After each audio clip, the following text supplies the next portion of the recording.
quebra o pecado e as trevas, cujo amor tão poderoso é o Rei da Glória, o Rei dos Reis.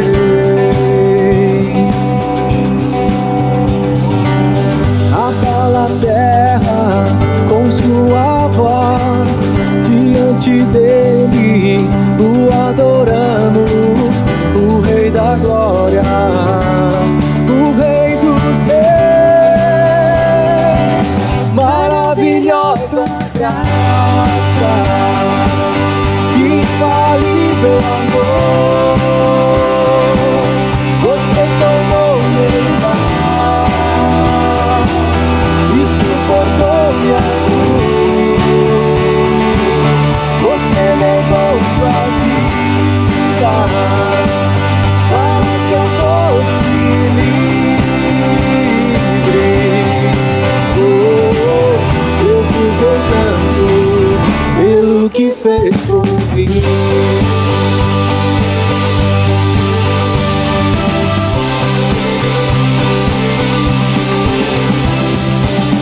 E quem transforma as nossas vidas e faz dos órfãos filhos e filhas, o Rei da Glória, o Rei dos Reis. E quem governa sobre as nações, como o sol brilha em majestade, o Rei da Glória, o Rei dos Reis.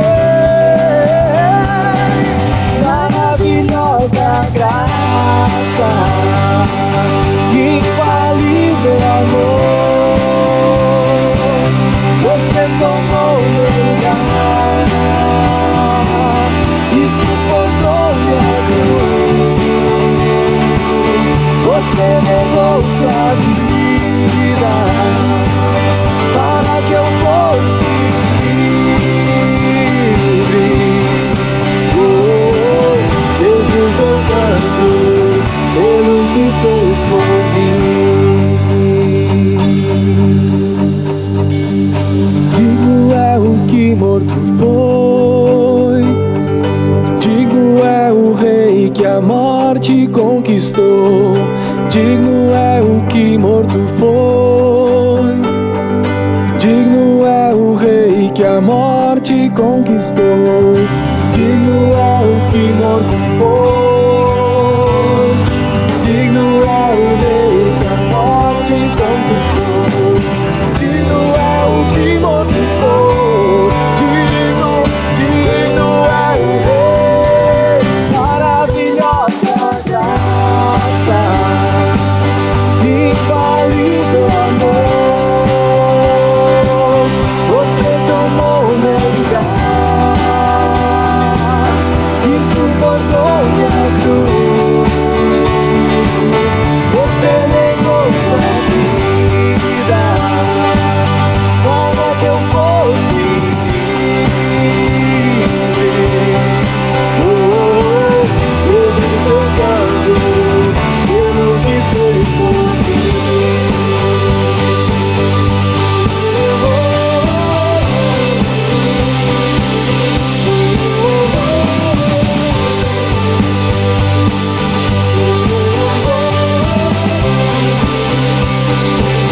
Maravilhosa graça.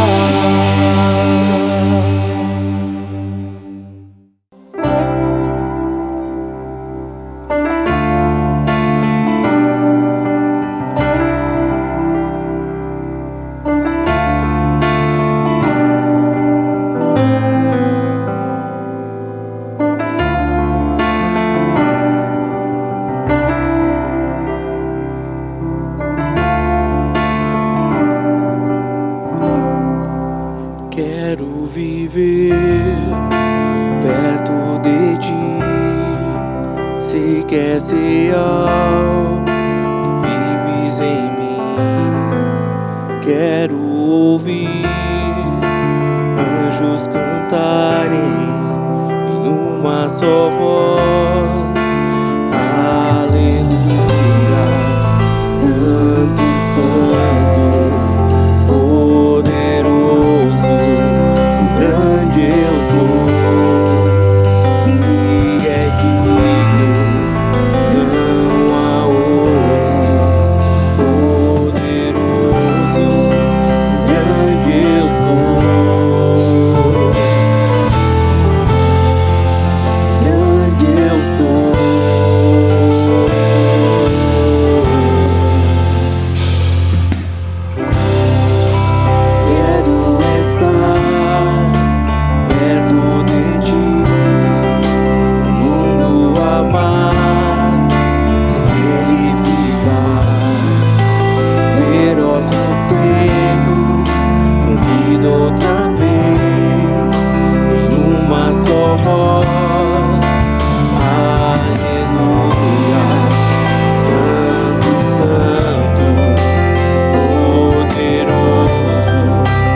eu sou.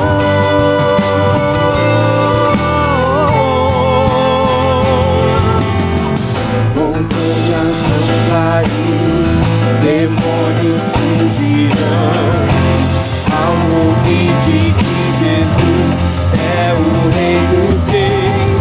Não há poder maior, nada resistirá ao seu poder e à presença do grande eu sou, do grande eu sou, do grande eu sou. Ele é o grande eu sou, do grande eu sou, do grande eu sou.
Olá, querida Igreja Monte Serra e amigos que se conectam conosco em mais uma mensagem da nossa campanha Café.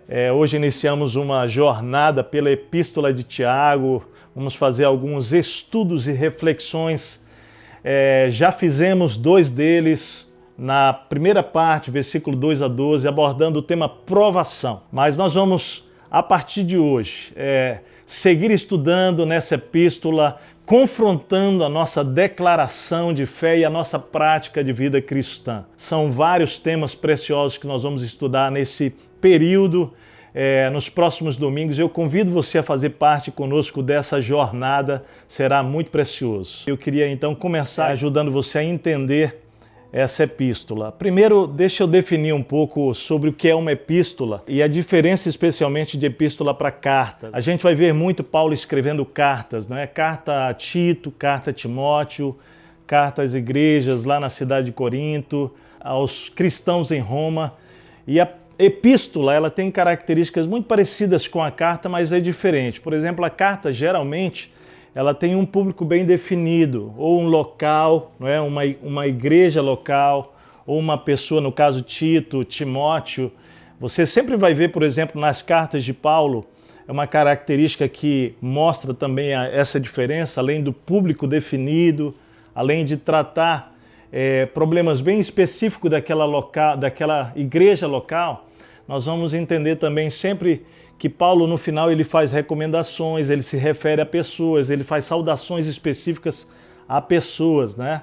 Inclusive, lá em Romanos 16, 22, você vai ver o escrivão de Paulo fazendo saudação, e o escrivão de Paulo é Técio. É eu, Técio, que vos escrevi esta carta, vos saúdo no Senhor. Ele era escrivão de Paulo. Então, epístola, ela tem características de escrita muito parecida com a carta, mas ela difere-se de uma carta, por exemplo, no público-alvo, né? Porque ela tem um objetivo mais geral.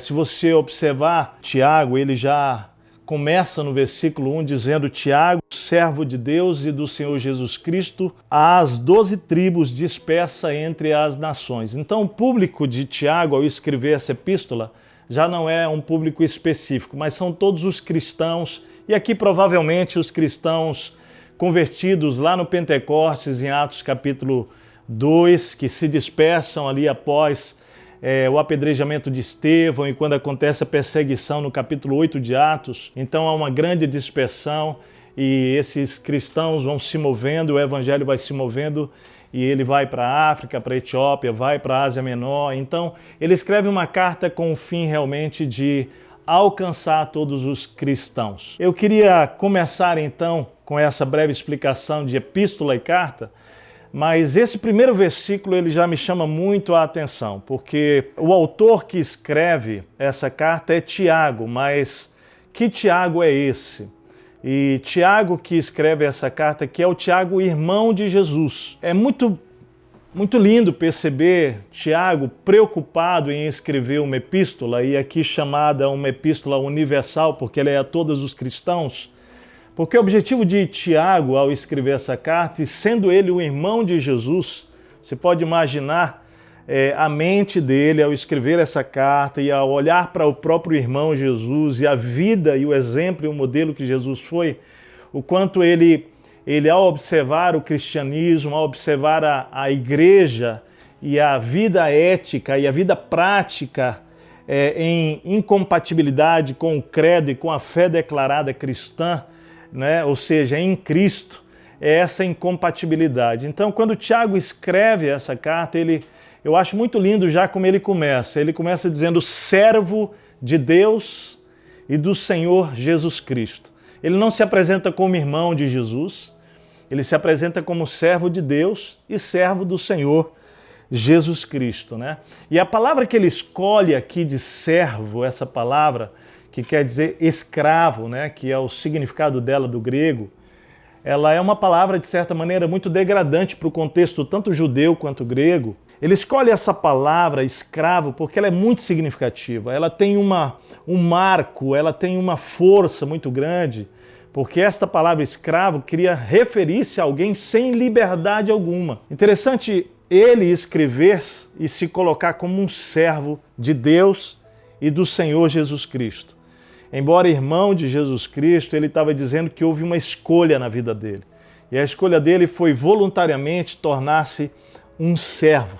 Ele está dizendo que ele está entregando a sua liberdade para que ele viva agora em obediência a Deus e a Jesus Cristo. Outra coisa muito importante nessa introdução é o fato de ele fazer uma referência de que ele é escravo de Deus e de Jesus Cristo. Isso era algo inconcebível no conceito judeu, né? E até o próprio Cristo, quando escreve, ele fala sobre que ninguém pode servir a dois senhores, você vai amar a um e desprezar o outro. Mas Tiago aqui, ele se apresenta como servo de dois senhores, servo de Deus e de Jesus Cristo.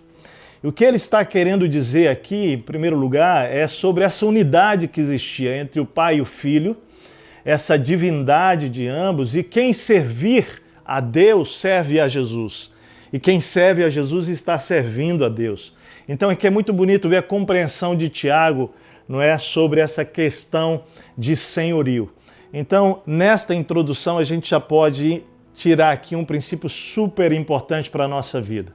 É de que nós fomos chamados para sermos servos de Deus e servos do Senhor Jesus Cristo. Você não pode dizer que serve a Deus e despreza os ensinos de Jesus. E você, quando serve a Jesus Cristo, que é Deus, você está servindo ao Pai, não é? O Senhor é Deus, Criador dos céus e da terra. Nós somos servos, nós somos escravos, chamados a servi-lo de maneira profunda, em obediência e de maneira voluntária.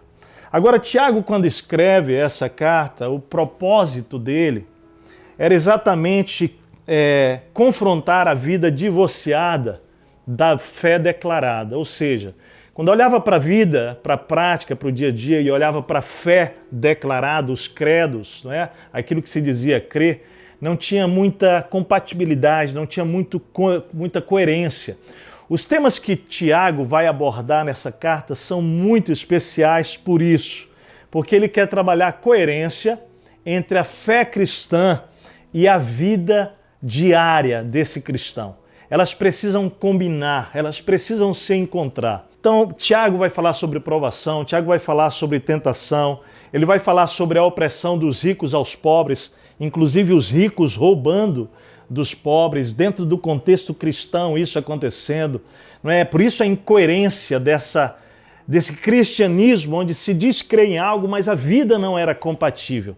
Vai falar sobre o uso das palavras, o uso da nossa língua como uma ferramenta de bênção ou de maldição, algo que acontece no nosso dia a dia. Estamos sempre lidando, com o poder das palavras e quantas vezes nós escorregamos com elas e ferimos pessoas. E essa epístola de Tiago vai nos ensinar muito sobre isso. Ele vai falar sobre amizade com o mundo, amizade com Deus. Ele vai abordar a questão da guerra que acontece entre as pessoas, dentro do contexto mesmo cristão, ou dentro da sua casa, você que não é um cristão, mas essas batalhas que nós estamos vendo dentro do próprio contexto do nosso país, não é? Guerra entre nações, guerras políticas, guerra civil, todo esse cenário de guerra, injustiça, imoralidade. Quer dizer, Tiago vai abordar uma série de temas que dizem respeito à minha vida e à sua vida, ao nosso dia a dia, questões diárias.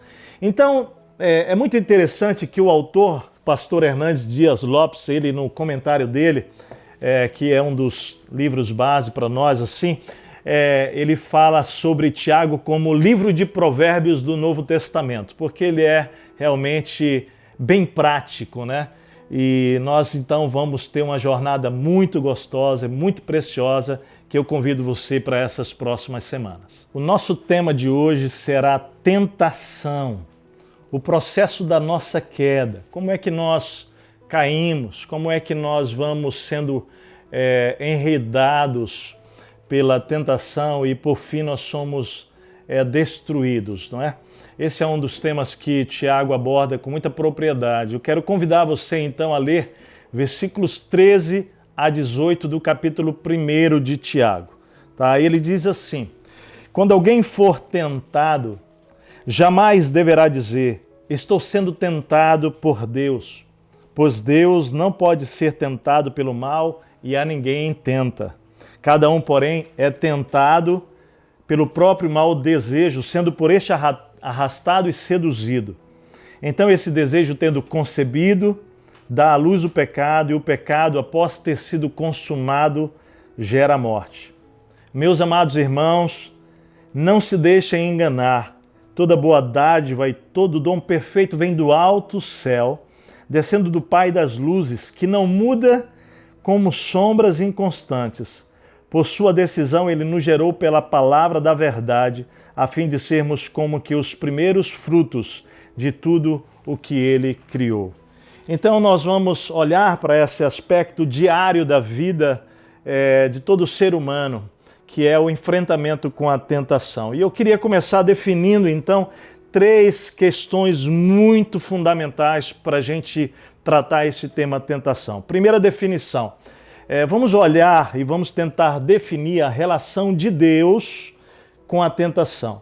Se você olhar já no versículo 13, ele diz assim, que quando alguém for tentado, jamais deve dizer, estou sendo tentado por Deus. A primeira lição aqui para a gente acerca desse tema é que a relação de Deus com a tentação é zero, nenhuma. Não há qualquer tipo de relação de Deus com a tentação. E a razão é simples. O texto é bem claro, diz assim, pois Deus não pode ser tentado pelo mal e a ninguém tenta. O que isso aqui quer dizer é que Deus, ele é totalmente santo e, portanto, ele não pode ser tentado pelo mal. E ele é completamente amoroso de tal maneira que ele não pode tentar ninguém. Então isso feriria o caráter de Deus. Então a primeira questão importante é que você compreenda, eu compreenda que não há nenhuma relação entre Deus e tentação. Segundo princípio aqui para a gente trabalhar a nível de definição sobre tentação, é definir a minha relação com a tentação. E aqui eu penso que você precisa ter bastante atenção, e eu por quê? Porque o texto de Tiago vai dizer que cada um, porém, é tentado pelo seu próprio desejo. Então a relação minha e sua com a tentação, ela é completa, ela é total. O que Tiago está ensinando aqui aos cristãos é que cada um de nós é responsável pelas tentações que nós enfrentamos, que nós passamos. Por quê? Porque elas não são externas, elas são internas. A palavra aqui que ele vai usar para desejo, que a palavra grega é pitimia, ele está dizendo que cada um é tentado pelo seu próprio desejo. Ele não é necessariamente um desejo mau, mas ele se inclina para o mal porque a nossa natureza, ela é uma natureza já inclinada para o mal após o pecado de Adão. Não necessariamente todo desejo que você tenha, que eu tenho, ele é mau. Mas ele pode se transformar realmente, se aplicado, ou se tratado, ou se alimentado para minha satisfação pessoal e não para a glória de Deus numa armadilha, em algo que se torna realmente destrutivo na minha e na sua vida. Então é muito importante perceber que você não olha nesse texto nenhuma relação com a presença do diabo, né? Ele vai ser muito claro aqui nesta passagem que a tentação é fruto de um desejo interior que já habita em mim, habita em você. A terceira definição importante, então, é qual é a relação do diabo com a tentação. Nós já vimos que a relação de Deus com a tentação é nenhuma, porque Deus não pode tentar a ninguém, nem é tentado para o mal.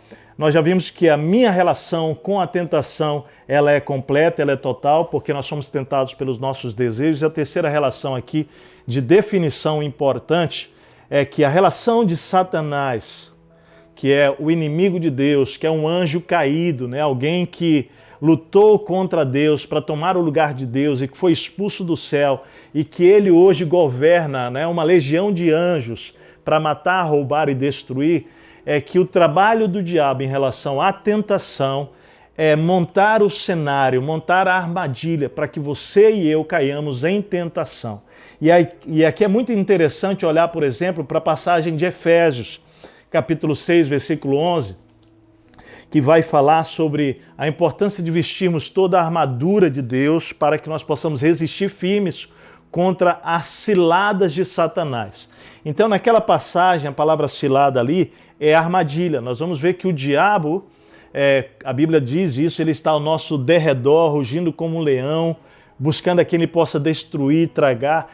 Ele vai olhar para a sua vida, para a minha vida, e quando ele perceber, conhecer nossas fragilidades, ele vai então ser o grande responsável por montar o cenário, as ciladas, as armadilhas para que você e eu caiamos na nossa tentação. O alvo então, o jeito que o diabo trabalha é aproveitando os nossos desejos e nossas necessidades para atrair você e eu, a fim de que nós possamos então supri-las fora do propósito de Deus e fora do plano divino. Um exemplo muito simples disso, a sexualidade é um presente de Deus. O sexo nunca foi pecado. O sexo é um presente de Deus. Mas Deus planejou o sexo para ser vivido dentro de uma relação entre um homem e uma mulher que fazem uma aliança de fidelidade a Deus em primeiro lugar e um ao outro. O sexo fora desse padrão do casamento, ele traz dor, ele traz dano, ele traz feridas, ele traz rompimentos na própria alma. Então Deus planejou o sexo de uma maneira muito bonita. O que o diabo faz? Ele pega um desejo que é legítimo e ele convida você para que você supra e atenda a esse desejo de forma ilegítima. Então esse é o trabalho dele, é pegar tudo que é puro, todo desejo que é puro. Por exemplo, Jesus. Você lembra que Jesus, lá em Mateus capítulo 4, na história da tentação, quando Jesus foi para o deserto, e o texto diz para ser tentado, ele passa ali por 3 tipos de tentações, né? Há variações e interpretações, mas uma básica que ele passou ali era a necessidade do alimento físico, para saciar sua necessidade mesmo física, né? Biológica. E ali, depois de alguns dias em jejum e oração, a Bíblia diz que o diabo se aproxima dele e o tenta para que ele transforme pedras em pães. Ou seja, o desejo era genuíno, que era a fome, né? A necessidade de atender uma demanda biológica. Mas naquele momento ele estava vivendo o tempo de comunhão com Deus.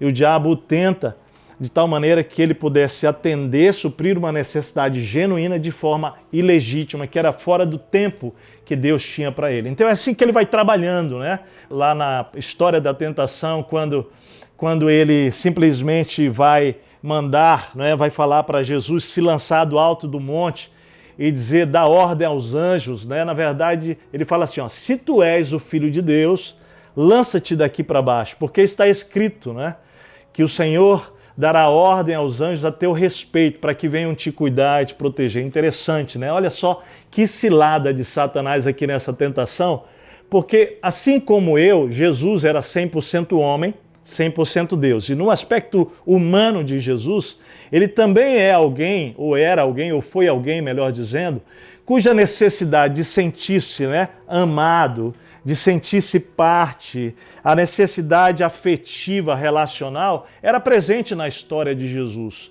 na vida de Jesus, nas necessidades de Jesus. E o diabo usa essa necessidade para dizer, ó, se tu és o Filho de Deus, ele ataca aqui exatamente a necessidade que todos nós temos de afeição, de afirmar os nossos relacionamentos de amor, né? Lança-te daqui para baixo. Ele tenta Jesus e aí o Senhor mesmo, Jesus, responde para ele sobre essa questão de não tentar a Deus, né? Então é muito importante entendermos o papel de Satanás na tentação. Então, definidas essas três coisas, eu queria agora te convidar a observar qual é o processo, então, que nos leva a cair em tentações. É a nossa queda e que vai nos levar a uma tragédia. Então vamos começar por aqui, eu acho que vai ser bem significativo a gente continuar. Então vem comigo aqui no versículo 14. Cada um, porém, é tentado pelo seu próprio desejo, sendo por este arrastado e seduzido. Aqui a gente começa a observar que a tentação realmente nasce dentro de nós. Como nós já falamos, um desejo, né? Um anseio que está lá dentro do nosso coração, uma espécie de semente, né? Ela é uma semente pequena. E essa palavra que nós já falamos aqui, desejo, ou que aparece como cobiça, ela é a grande responsável pela nossa tentação. E você precisa entender, portanto, a partir de hoje, que a sua e a minha tentação, ela só existe porque existe dentro de nós desejos. E que esses desejos, eles são realmente o ponto de partida para a nossa tentação. Agora, o autor Tiago aqui, ele vai dizendo que este mau desejo, este desejo, que eu já disse pode ser mau ou não, sendo por ele arrastado e seduzido, aqui é o segundo passo do processo da nossa queda, né? Tudo nasce como uma semente de desejo lá no seu coração, no meu, mas ele vai tomando forma à medida que esse desejo interior, preste bem atenção, ele se conecta com uma isca exterior. E aqui, quando ele usa a palavra arrastado e seduzido, ele está fazendo aqui, o autor, uma referência muito interessante. Ele está fazendo uma referência do arrastado, a armadilha usada numa pescaria, né? E aqui nós estamos falando de um anzol, quando a gente coloca uma isca no anzol e a gente lança, não é, para um peixe, e depois a armadilha, onde ele vai usar aqui seduzido, então arrastado e seduzido, ele está fazendo uma referência às armadilhas usadas numa caça. E quando estava estudando isso, eu lembrei muito da minha adolescência, eu lembrei muito do meu pai, não é? Porque na fase que se podia pescar à vontade, eu lembro bem do meu pai dizendo que para cada peixe existe uma isca certa. É interessante demais, porque Tiago usa essa referência. Eu lembro quando eu ia caçar com meu pai e a gente, na verdade, ia esperar. A espera era à noite. A gente ia no final da tarde e a gente amarrava uma corda no alto de algumas árvores, ficávamos ali esperando o animal que viria à noite, em algum momento ou de madrugada. E olha só que curioso, porque durante o dia, durante a manhã, a gente andava no meio daquela floresta, literalmente daquelas matas, e nós iríamos identificando os ambientes e as árvores e os frutos que eram propícios e específicos para um animal tal. E a gente ia identificando esse tipo de isca, né? E ali era o tipo de fruta que realmente atraía aquele animal A ou aquele animal B. É exatamente essa referência que Tiago está dizendo aqui. Ele está dizendo assim, olha, eu, Tércio, tenho desejos aqui meus, bem particulares, que tem a ver com a minha história, tem a ver com a formação mesmo minha, e a minha própria história, ela traz comigo, não é, desejos que o diabo sabe, ele conhece pela minha própria história de vida, ele lança iscas, para que esse desejo que está dentro de mim, ele possa realmente olhar para essa isca e ser atraído, né? E que eu possa ser atraído por isso. Então, o que o diabo faz é esse cenário que nós já comentamos, de ele apresentar armadilhas e iscas para que você possa ser atraído e seduzido. É interessante que a palavra aqui, arrastado, que é uma das traduções, é a que eu mais gosto, porque quando você pega um peixe, né, e quando ele morde a isca, o que você faz com o peixe é você começa a arrastá-lo até você. E essa expressão aqui quer dizer exatamente isso, que quando você é seduzido por essa isca, você começa a ser arrastado na direção realmente daquela tentação.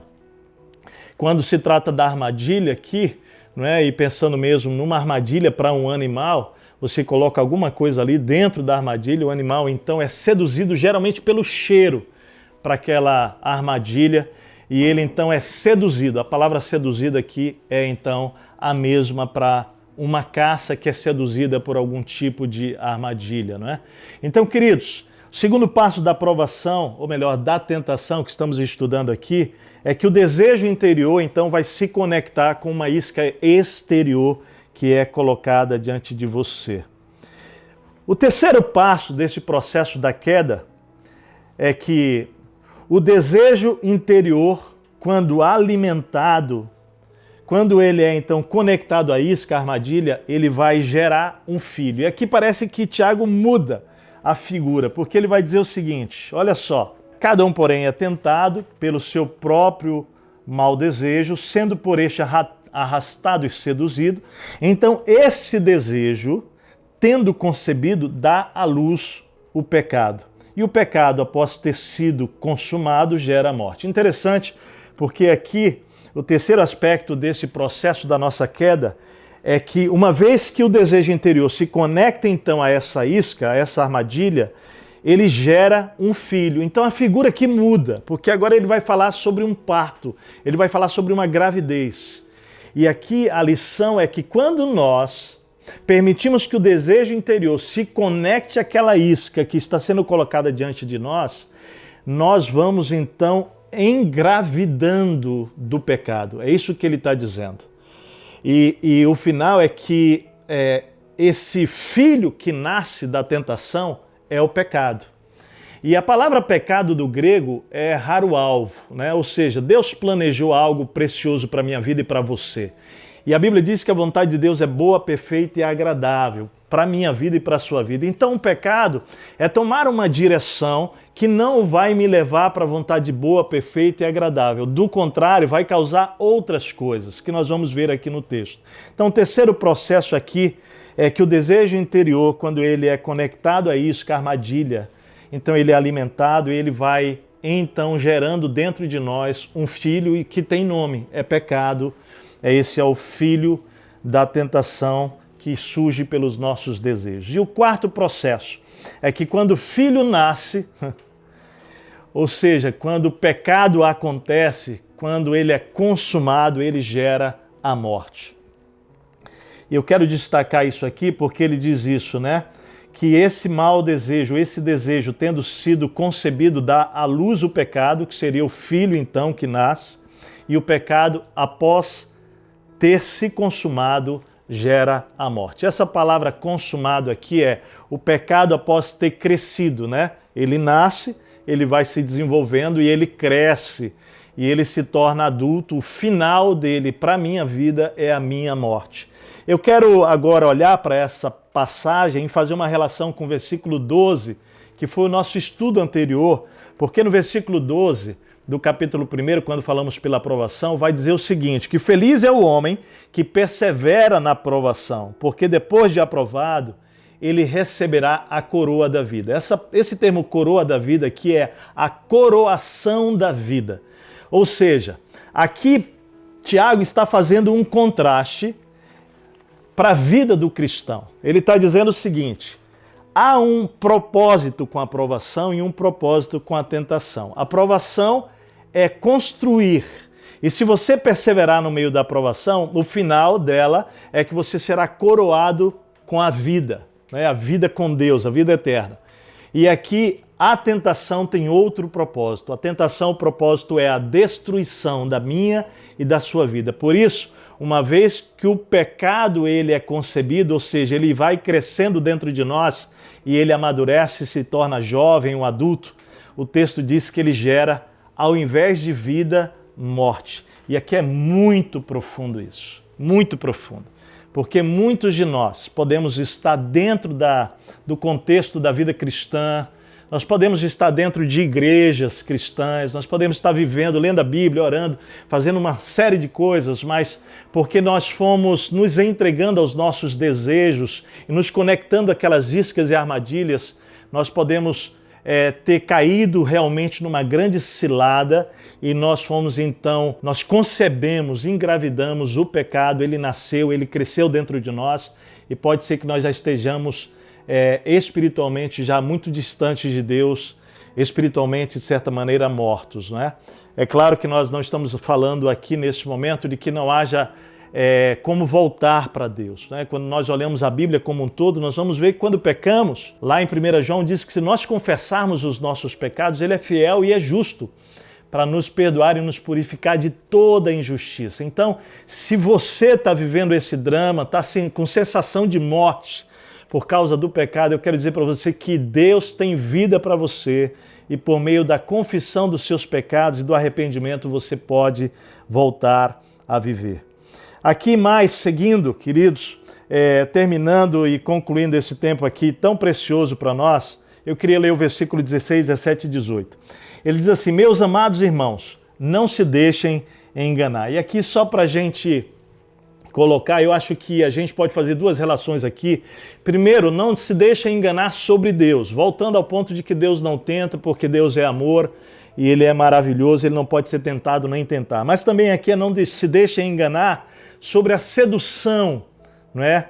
Da tentação. Eu acho que Tiago está dizendo assim, abre os teus olhos, não se deixe enganar, é sedutor, enche os olhos, mas é armadilha, é isca que vai te levar à morte. Versículo 17, né? Então, quando ele diz assim, no 16, para a gente tirar a venda, para a gente limpar os óculos, né?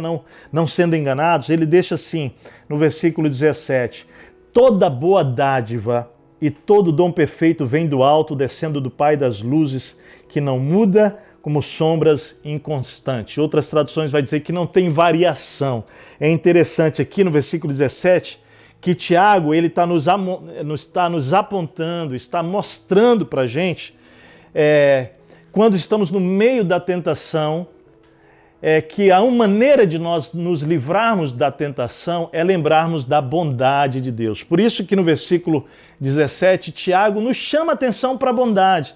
Ele vai dizer, toda boa dádiva e todo dom perfeito vem do alto céu, descendo do Pai das luzes, que não há sombra nem variação. Isso é muito lindo. Primeiro, fazendo aqui alguns aspectos, né, ressaltando aspectos da bondade, é que primeiro, tudo que Deus dá é bom. Ele está dizendo isso no versículo 17. Toda boa dádiva e todo dom perfeito vem do Pai. Então, tudo que Deus faz é bom. E aí entra o versículo 2 a 12, por exemplo, as provações. Lembrando que Deus manda as provações porque é bom para você, é bom para a minha vida. Mas há muito mais de manifestações de bondade de Deus, porque tudo que Deus faz é bom. Segundo aqui no aspecto da bondade, é que ela é constante. Quando ele diz, não é que vem do Pai das luzes, descendo do Pai das luzes, aqui a palavra grega descendo é presente particípio, está no presente particípio, que indica que ela continua sempre descendo. Ou seja, a bondade de Deus é constante, continuará sendo constante. Por isso que você precisa entender diante da tentação, quando o diabo está dizendo, como disse para Eva lá no princípio, lá no Gênesis, né? Capítulo 3 de Gênesis, que oferecendo para ela poder, oferecendo para ela que ela podia ser igual a Deus, o diabo ali tentou Eva questionando a bondade de Deus, né? Dizendo, olha, por que você vai ficar aí obedecendo Deus, não é? Sendo uma espécie de robozinho para Deus, como se Deus não fosse uma boa pessoa. Na verdade, essencialmente, Deus é bom. Ele é a bondade, não é? Ele é vestido de bondade. Então não apenas ele é bom, a sua bondade ela é constante, ela nunca cessa, nunca para. Por isso que a Bíblia vai dizer lá em Lamentações de Jeremias que as misericórdias do Senhor se renovam a cada manhã, elas não têm fim, elas duram para sempre. Isso é bondade de Deus. Deus é bom para com você, comigo, que mais um dia, hoje, Ele renovou as misericórdias dele para com a nossa vida. E aqui ainda falando sobre a bondade, ela não muda, né? Porque quando ele fala sem sombra de variação, ele está dizendo que o Deus a quem nós confiamos a nossa vida, Ele é bondoso e a sua bondade não tem variação. Ele é o Pai das luzes, não é? Interessante, Ele não é o Sol, Ele criou o Sol. As estrelas e a Lua, eles brilham por causa do reflexo do Sol. Agora você imagina que Deus é o Pai das luzes. Ele está dizendo aqui sobre um Deus criador, cuja bondade não tem variação, como a própria questão climática tem variação, o nosso Deus não tem. Terminando então aqui o versículo 18, ele diz: por sua decisão, então, ele nos gerou pela sua palavra da verdade. Observe o detalhe aqui que Tiago está fazendo um novo contraste. Se a tentação gera a morte, ele está dizendo que Deus, ele, por outro lado, gera vida. Ele está dizendo assim que por sua decisão, eu acho isso aqui muito lindo, você não é acidente, teu pai e tua mãe podem não ter escolhido gerar você, mas o que esse texto diz é que Deus, por sua decisão, Ele nos gerou. Foi Ele quem nos gerou, tanto biologicamente quanto espiritualmente. Ele nos chama, Ele nos gera pela palavra da verdade. Eu quero destacar aqui a palavra da verdade, porque é mais um contraste. É o contraste ao engano da tentação. Ele está dizendo, olha, eu tenho vida para você e não morte, e a vida que eu tenho para você eu gerei pela verdade, pela palavra da verdade. E isso é muito sério quando o Tiago está falando, que ele está dizendo para os cristãos, ei cristãos, ao invés de você estar aí sucumbindo pelas palavras da mentira, da tentação, dos seus maus desejos, existe uma palavra da verdade que gera vida, é o próprio Deus quem gerou voluntariamente. E ele diz assim, com qual objetivo? E eu quero terminar com isso. A fim de sermos como que os primeiros frutos de tudo o que Ele criou. Então, nós somos primícias dele, nós somos plano dele, você e eu somos criação de Deus, e isso é algo muito lindo e muito especial.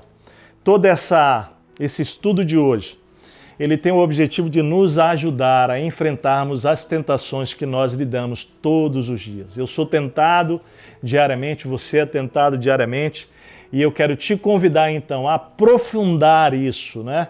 Meditando na sua casa, na palavra, lendo outros materiais, mas nós também estamos, a partir de hoje, não é, lançando os nossos devocionais. Essa semana são 7 devocionais.